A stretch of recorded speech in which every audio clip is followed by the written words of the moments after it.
Going into any flood season, regardless of the year and what's going on, the Department of Water Resources is always preparing for flood season. And so we lean into our relationships with our local emergency response partners, such as the various 58 counties in the state, as well as those local maintaining agencies.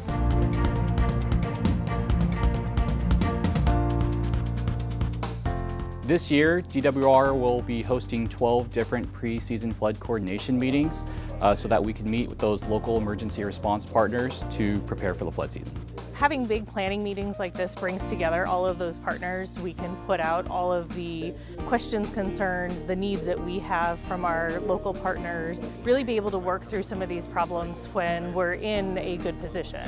This year we're hosting a tabletop exercise so that a lot of the emergency response partners are able to practice an actual flood scenario before the real one actually comes. Really being able to just have conversations, meet people face to face, so when or if a flood emergency happens, we're not making phone calls and talking to people for the very first time. We really know who we're picking up the phone to talk to and that they're willing to answer the call from us. So these meetings are meant to make a friend before you need a friend.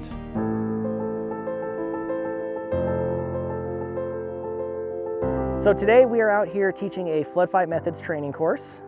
So for these trainings, we teach them all over the state, all the way from Eureka down to Palm Springs. We teach them for a variety of public agencies.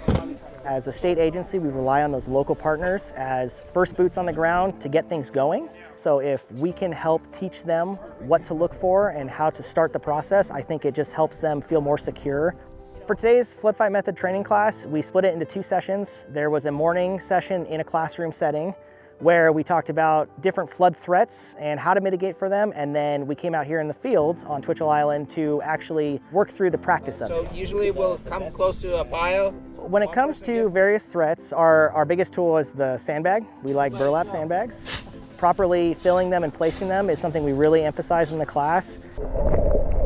And one of the threats in particular is a boil, which is basically water getting piped through a levee. You want to slow the water down, but you don't want to stop it to create other problems. So we address that with sandbags. We simply place them on the ground. We show the class how to stomp them in place to seal them to the ground, and then how high to go with it before you stop and call the threat neutralized. It's extremely crucial to know these flood fight method techniques, because in those first few short minutes when a flood actually starts to occur, these are the tried and true methods that have been proven over the years to stop a flood temporarily. We don't expect people to be experts when they leave this class, but we expect them to understand what they're looking at and maybe how to get started before calling their local flood district and then eventually calling DWR for assistance. These people a lot of them are farmers who are taking care of these levees and have been taking care of them since the 1800s or early 1900s. Whether it's levees or just living near a channel without a levee or living near a reservoir, I think that outreach and that awareness really goes a long way. And if we can help that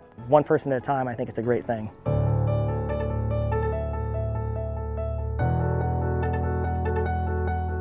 Another way we're able to help is to provide local communities with grant funding.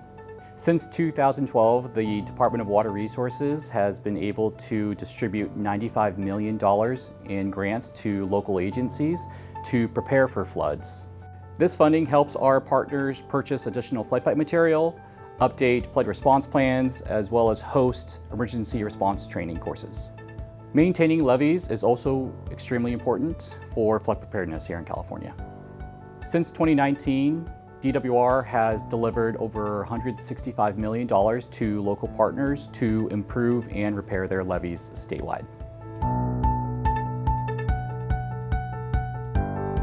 October 18th to the 25th is California Flood Preparedness Week.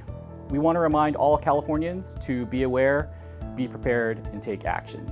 Be aware, know what your local flood risk is, be prepared, always have a go bag ready, and take action. Always listen to local forecasts as well as local authorities for various warnings and evacuation orders.